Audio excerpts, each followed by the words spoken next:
Brown dog is a little stiff in the neck, so we want to, oh God, that's tight. Not gonna come up. So let me massage this first. So I'm gonna work down on these muscles as I pull the head up. There you go.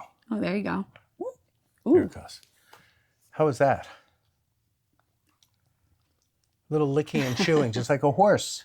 When they're doing that licking, that's like when their body's like integrating, right? Yeah, like it's just like a parasympathetic nervous system response. So we have two halves to the nervous system. The sympathetic, which is the fight, flight, and fright. You know, the hypervigilance, our senses, our awareness, our body's ability to like burst out and run or protect ourselves or survival. Then there's the parasympathetic part of our nervous system that's recovery, sleeping, eating, relaxing, pooping, digestion, healing. You listening? There's a test this week. So when we see that with a dog that goes,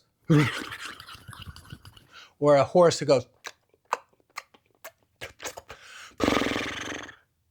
that's kind of like a response of that parasympathetic, the relaxing part of the system finally letting go. And they go from sympathetic dominant, which is that intense hypervigilance, to a